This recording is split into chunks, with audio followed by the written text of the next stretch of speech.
How does something like this happen in 2025?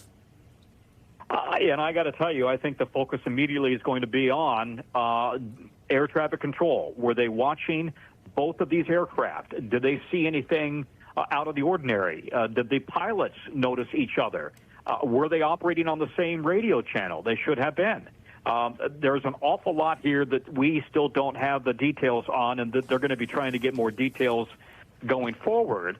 I will tell you that this is very busy airspace. It's not as busy as New York in that you don't have so many commercial aircraft coming in and out, but you've got an awful lot of military helicopters going in and out of that air base right across the river. The Joint Base Anacostia, they run an awful lot of Marine One for the president and other diplomatic missions in and out of that Marine base right across the river.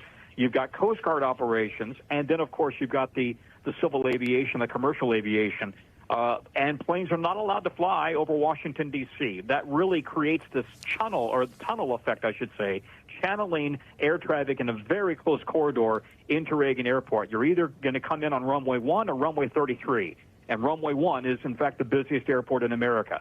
You talked about the river water and how cold it's been here.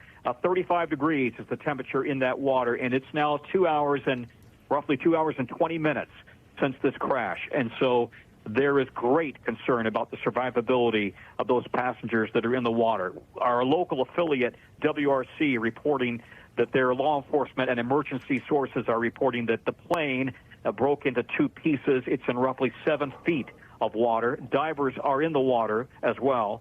That the helicopter itself is upside down in the water. It's very unstable, and divers are unable to get into that chopper. That chopper, we're told, came actually from Fort Belvoir, which is an Army base about 20 minutes or so drive south of Reagan National Airport, maybe a little bit further, but it's to the south, underscoring all of the military air operations in and around D.C. on a typical day.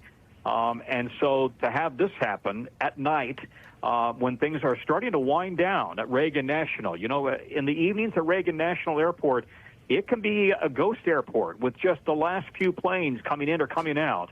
And it would appear this is one of the last few planes of the day coming into land at Reagan Airport when this tragedy happened. Thanks for watching. Stay updated about breaking news and top stories on the NBC News app or follow us on social media.